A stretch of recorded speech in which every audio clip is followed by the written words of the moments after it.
So no more running. I aim to misbehave.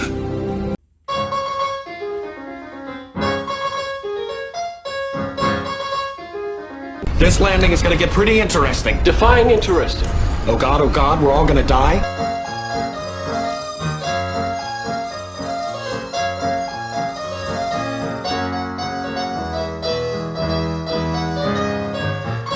She has a name. So does this. I call it Vera.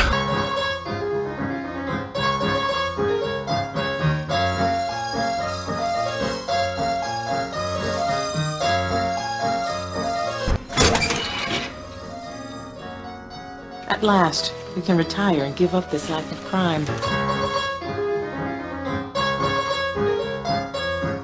Well said. Wasn't that well said, Zoe? Had a kind of poetry to it, sir. Hello everyone and welcome back to Brown Coat Reviews. I'm your host Laura. So we are in the middle of our 30-day challenge, which is 30 videos in 30 days. I definitely have a Herculean task in front of me, but I think I can do it. Now, we are going to share plenty of comic book content, behind the scenes features, and amazing collections, and I have some amazing things in store for you this month. So please subscribe, like, share these videos, and hit that little bell icon because you're not going to want to miss anything. Some great stuff in store. Now, today's video is going to be slightly different because I have to go through a fun little disclaimer. Now, you saw in my introduction video that one of the very first comic books that I actually started reading was a Zenescope comic book, Robin Hood. Robin Hood proved to be this kick-butt female who, of course, bow and arrow, yay, but she was also incredibly sarcastic. And no, she didn't really need a man to be able to do anything, which was great. And the more I started getting into Zenescope, the more I started absolutely loving these storylines. Some of my favorites, Robin Hood for sure, Grimm Fairy Tales, the first, I think it's maybe 10 volumes of that, highly recommend. Then you have Wonderland. Oh, Wonderland is so dark and twisty and amazing. Definitely get into Wonderland. Then Hellsing was one that I loved the potential of that series. I feel like they always kind of miss the mark, but Wonderland still has a ton of potential. There's Oz. I mean, I could go on and on with the titles, but if you look at sort of the chronology of Zenescope as a whole, most of the storylines that I really like the Piper, all come sort of at the beginning of the Zenescope sort of world. Back when, in my opinion, there was really a focus in on the writing and less on the art. Now, let me get a couple things straight. The artwork in Zenescope is gorgeous. Typical art. Now, interior art, that's what I'm talking about. The big issue that I've always had with comic books is when you have this gorgeous cover piece and then inside the comic book looks night and day different. It almost looks like it's cheaply done. Zenescope has gorgeous covers and the interior art will be absolutely stunning. A lot of the interior art is designed to be PG-13. So you will have more alluding to sexual encounters, but again, they will be important to the storyline. And yeah, there's plenty of blood, guts, and gore. I like a dark and twisty story, so blood, guts, and gore definitely do not upset me. The thing that I didn't realize when I was reading these stories, because I was getting all the trades. There are, of course, covers that you can preview at the back, but, I glance at them and I'm like, oh, okay, didn't really care for this cover, whatever, continue on. Well, I then started getting more into the comic book community, and I found many women who hated Zenescope, refused to read these titles, and I couldn't figure out why. Because the stories are so good. And then I had to acknowledge what the other half of the Zenescope story is, sadly. Now, in the 90s, there were a lot of comic book companies, artists that, they would change the male figures. So they would broaden their shoulders, they would give them smaller heads, six-packs, and make them definitely look more of an intimidating male, heroic figure. And women, on the other hand, were given more bodacious curves and were typically put in certain positions so that way they look a little bit more alluring. The problem with Zenescope is that they took that hint at an allure and they took it over the line, in my opinion. So if you go to a Comic-Con, you will definitely see this a lot more. You will see that there is a stark line between most comic books and there are X-rated comic books. I didn't know it was a thing, but I suppose when you get a whole bunch of guys together, eventually you're going to have a crowd that wants to see that. So Zenescope decided instead of making X-rated comics, they made Z-rated comics. They sell. They definitely sell. The problem is the company is now associated with these Z-rated titles. And it's really... It's not just distasteful, it's... Really? Like, really? You have storylines, you have interior artwork, you have all these other things going for you. Why did you have to jump over that line? Why did you need to just go from hints of feminine lace or whatever to overt, here's her butt cheeks? Come on, why? So, I've been a little torn on Zenescope. And then, of course, you get further along in some of these Zenescope stories, and the writing started to fall behind. Originally, in the storylines, they were creating their own universe, and they had all these separate realms, and then the realms started intertwining. So it was very important that you understand the world of Oz before you jumped into the world of Wonderland. And then when you jumped into the world of Wonderland, then you needed the realm of Mist, which is grim fairy tales. And then you start seeing all these amazing layering, and then characters would jump from one storyline to another. And it would all just layer on top of each other. It was really, really cool. It did drive me a little nuts because, as you've established or figured out, is yes, I am a collector, but I also love to read stories in order. I can kind of piece them together if I have to jump into the middle of a storyline, but it really helps me as a reader to know some of the backstory. Like Cinderella and Robin Hood hate each other. To know that they hate each other is a good start, but to know why they hate each other, to me, adds another dimension to the story. So I like to go back to the beginning. And finding the beginning for some of these stories was absolutely maddening because it's not always in the order that it's produced or released. Wonderland is a perfect example. Wonderland will go forward in a timeline and backwards in the timeline, and the whole point of Wonderland is that there is no concept of time at the same time that there is a concept of time. It's very confusing, very convoluted, and a very fascinating story, but I have to double check the correct reading order about 5 or 6 different times whenever I'm reading through Wonderland because it jumps an awful lot. And the omnibuses that they release for Zenescope titles, their binding can't hold the weight. So you have to stick with the trade volumes, but then you've got to figure out, well, do you need this trade volume and another one to then kind of piece it together? You get the conundrum. So early on, they didn't have a lot of the reading guides that they've created since then, which only appeared in the last couple years. What they did with the more recent titles is they realized that some readers were not interested in going back to the beginning and finding these characters. They tried a Zenescope title, picked one up, and were lost, and they never tried again. So with the new Zenescope material, they're trying to keep everything a bit more self-contained. The problem is the more self-contained that they make it, the more simplified they make these characters, and they lose a lot of the elements that the earlier writing had, which is just really frustrating.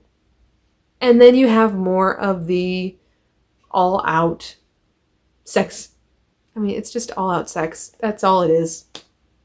That's just verging on absolutely inappropriate. So I have this very, very conflicted relationship with Zenescope, and I will be reviewing some of the earlier titles because I still maintain the writing is on par.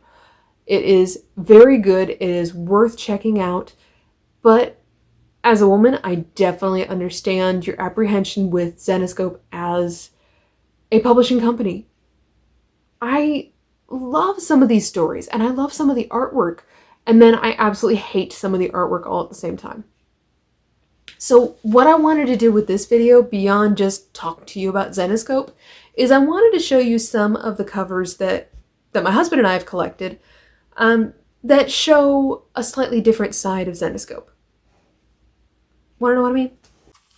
So what they do typically for Comic-Cons is Zenescope will host a booth and then they will have their characters cosplay for the Comic-Con. So this is Sila from Grimm Fairy Tales, and this character, I know she appears in the Grimm Tales of Terror. I want to say she's Lady Death, but she's actually really, really awesome.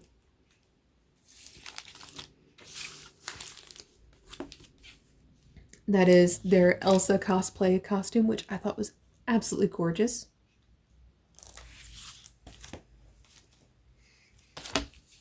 This is one of their characters cosplaying as a Jedi, and who doesn't want to be a Jedi? So this is Sleepy Hollow. This is one of the series that eventually we will talk about, especially when we get closer to Halloween. It just gives you a great example of, yes, they can have covers without women on them, but there's plenty of bloodshed, gore, lots of details. So this is the Tales of Oz, and this is about the Cowardly Lion. Another reason why I like this Oz series is it's incredibly epic, and it is very, very different from the traditional Wizard of Oz musical. This is Belle Beast Hunter.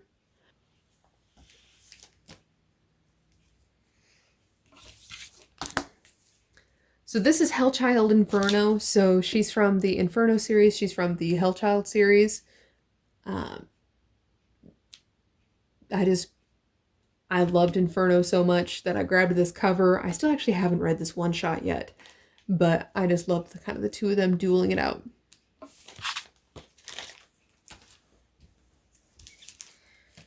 Jamie Tyndall. So this is Belinda, one of the main characters in the Grimm Fairy Tale series. So Jamie Tyndall just does an absolutely gorgeous job. He does do a lot of bodacious covers, but his kind of stay on that verge of tasteful versus a little over the top. Like, seriously, dude, let's get those back to reality. But I love the leaves and the flowers and the flowing of the cape and the fact that she's wielding a sword. I mean, just the cover is very, very beautiful. Just wish they would have changed the one factor of it, but I can appreciate the artwork for what it is. This is another Jamie Tyndall cover, and this is his take on Alice in Wonderland. Again, just really, really pretty, very well done.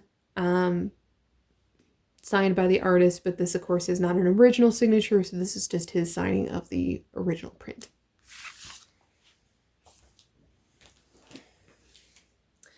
And this was one of my main grabs. So they do have a Zenescope Hero Art of Cosplay volume. So this is the exclusive San Diego Comic-Con cover. I was so excited to grab this. And then I opened it. And they have some of these amazing cosplay covers. Let me see if I can grab them. But the problem is you see some of the amazing cosplay covers, and then you also see some covers that are not all that great. That are just, like I said, they go over that line.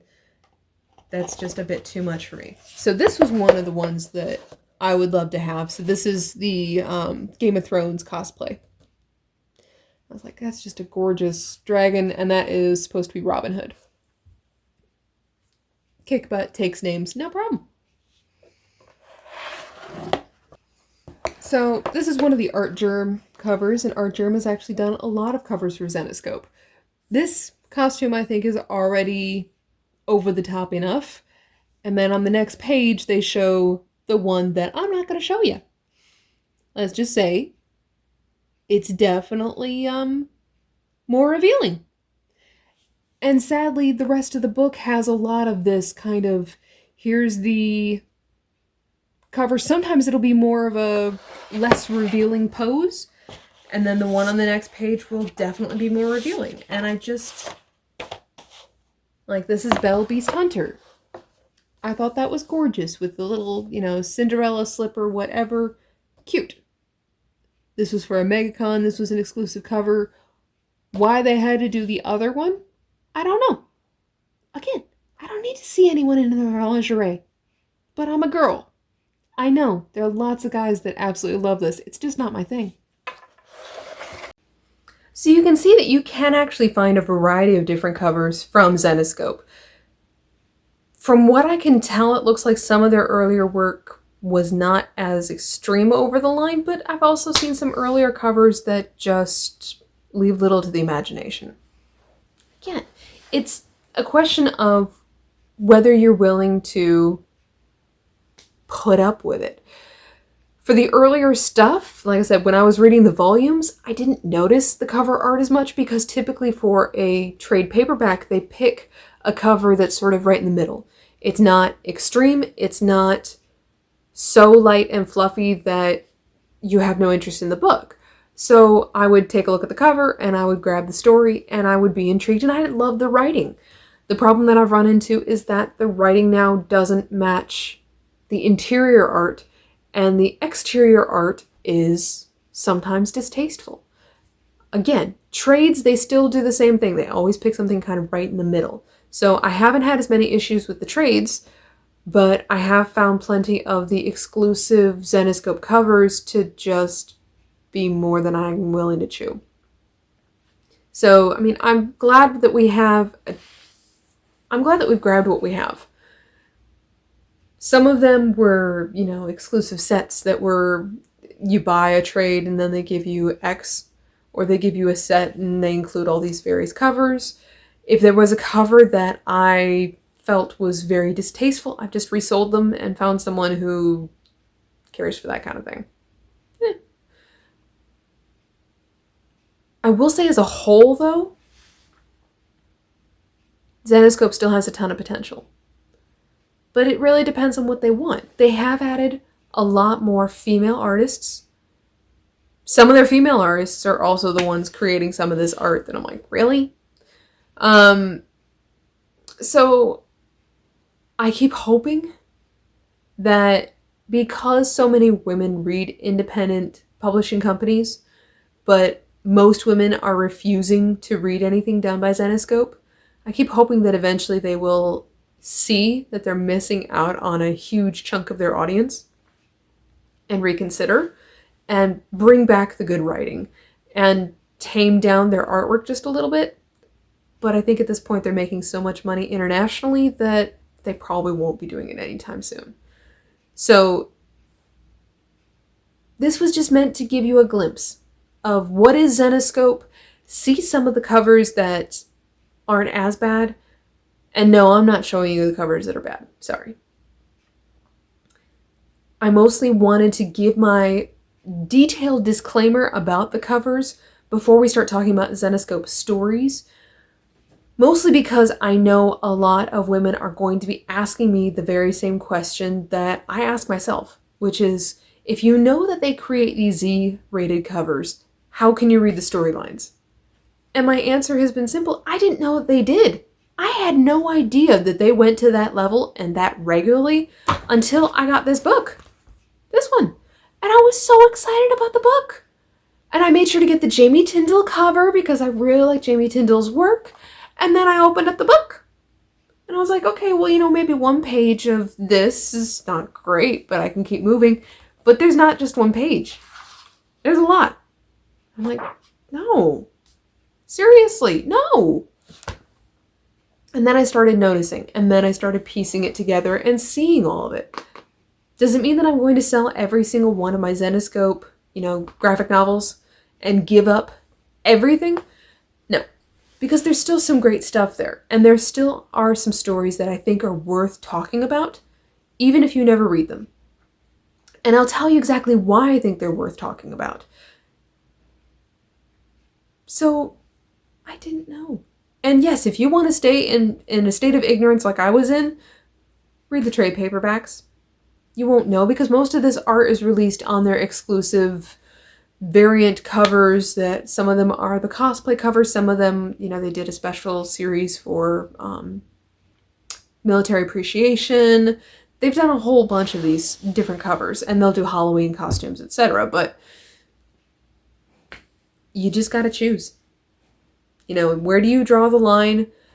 For me, I'm not easily offended by the female body, but my big thing is it has to have a point and a purpose. If you're just sticking a naked body on a comic book to sell comic books, then I'm not interested.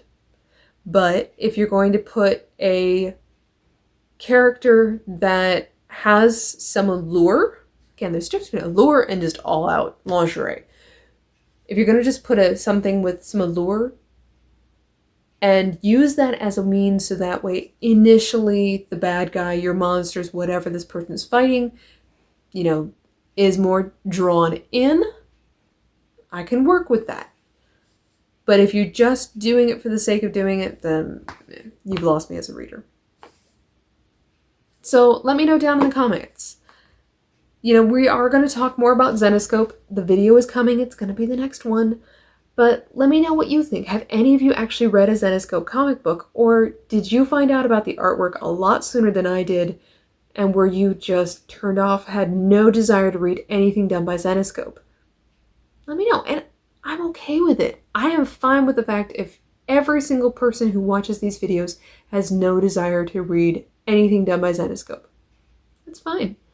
I just want to make sure that you are aware of the two sides of the story with Zenescope. That you do have the writing, and then you have the truth about their art. And some people just cannot get past their art. And I will say, it is a strong pill to try and swallow. So, was it too much for you to handle? Let me know. Let's start the conversation. So this is Laura from Brown Coat Reviews showing you the Zenescope collection, but next time we will be talking about a Zenescope story. And I look forward to talking to you all very, very soon.